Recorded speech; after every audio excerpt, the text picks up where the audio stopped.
Hey everyone, welcome to the Autoimmune Dietitian YouTube channel. My name is Annie. I'm a registered dietitian and I work with people struggling with autoimmune and inflammatory conditions. In my work with my clients, I help them implement a personalized nutrition roadmap designed to help them live the lives that they want to live, reduce the pain, the fatigue, the inflammation, and give them their lives back. So today we are talking about common food triggers, and this week's common food trigger is dairy. So dairy is very controversial when it comes to inflammation. Studies conclude that it can both lower and raise inflammation in humans. And like I've always said, nutrition is very personal and there's no one-size-fits approach to everyone. So today I'm covering the two sides of the dairy coin, why it is and why it isn't inflammatory, and I'll also touch on A1 versus A2 milk, which seems to be a very popular topic. All right, so just before I jump in, I just need to attach my usual disclaimer that the information in today's talk is not the substitute for the diagnosis, treatment, or care of disease by a medical provider. This is for informational purposes only. So please consult your qualified health professional for any changes that you make to your medical care.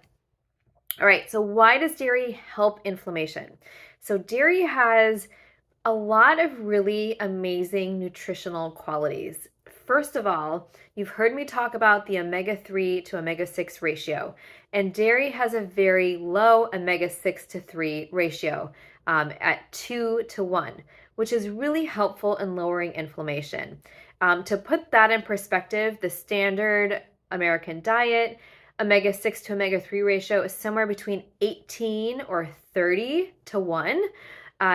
What we're aiming for generally in kind of our eating patterns is somewhere around a 3 or 4 to 1. So 2 to 1 is actually pretty good. Dairy also contains several antioxidants, including selenium, vitamin A, vitamin E, zinc, glutathione, and magnesium, all of which really help to reduce inflammation. The other really cool thing about dairy, and this is like cow's milk in like more specifically, but it provides more calcium, phosphorus, protein, magnesium, potassium, and zinc per calorie than any other food found in our diet.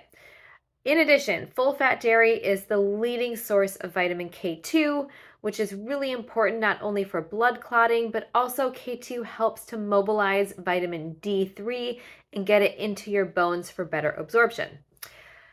Also, great things about dairy. Several studies show an inverse relationship between dairy and cardiovascular disease. In fact, high-fat dairy can be protective against strokes, and the saturated fat in milk has been shown to be protective against oxidative stress.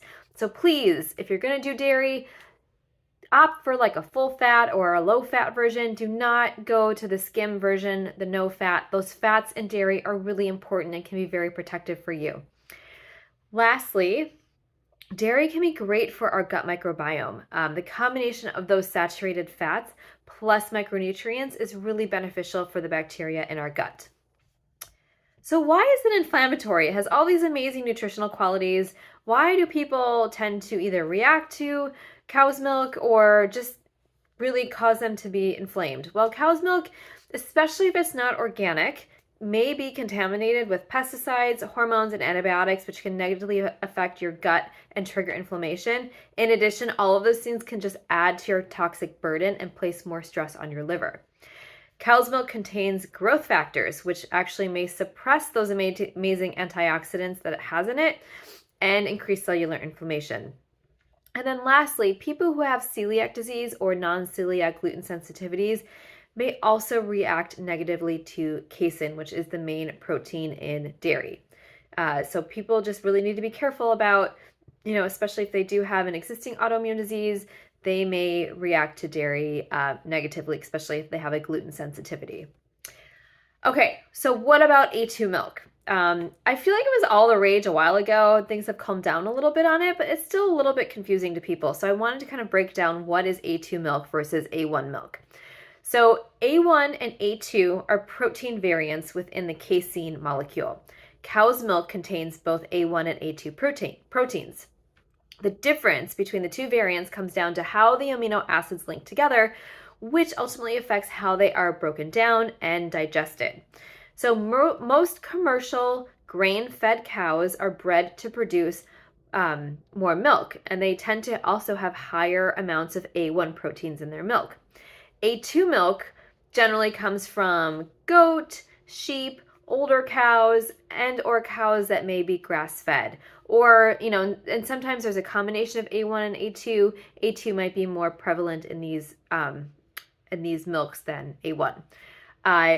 But in one small study comparing A1 to A2 milk, it appears that A1 milk is harder to digest and causes more gastrointestinal symptoms than A2 milk for the people who are participating in the study. All right, so how do you know if dairy is inflammatory for you? Because again, with autoimmune disease, we're really trying to minimize inflammation. And if you think dairy might be an issue for you, try taking a dairy vacation for about 4 weeks, which is what we recommend for any type of elimination diet. 3 to 4 weeks is a really good benchmark.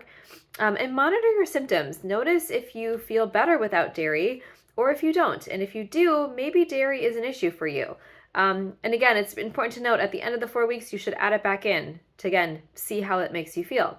You could also switch to A2 milk and see if that works better or if you feel better. Additionally, many people tolerate sheep and goat milk better. So you can try those varieties of milk and or cheese and see how that makes you feel. But just to recap, today we focused on dairy and cow's milk, why it's inflammatory, why it has great anti-inflammatory properties. It's very confusing. But again, like nutrition, everything affects people differently. So you have to take a very personalized approach, figure out what affects you, and then remove those foods to feel better. So if you would like more help navigating through eating for inflammation and trying to reduce it with food and or lifestyle, I would love to chat with you. I offer free 15-minute discovery calls to learn about your goals and to see if I am a good fit for you. So go to my website, AnnieRubin.com, and you can book a free discovery call there. While you're on my website, I have a handful of free materials that you can download. I've got one on detox. I've got one on my top anti-inflammatory foods.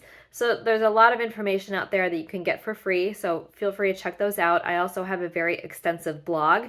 So lots of great articles about eating for, reducing inflammation and other symptoms of autoimmune disease. So you can also take a look at those while you're there. And then lastly, you can sign up for my weekly newsletter. It comes out every Thursday to your inbox. If you enjoy it, great. Hopefully you learned something from it. If you don't find it helpful, just hit the unsubscribe button. You will not hurt my feelings. And then lastly, if you really enjoyed this video, these come out about every week. Hit that subscribe button so you get updated on when these videos will post. And thanks for following me. So again, thanks for joining me today, and I will see you next time.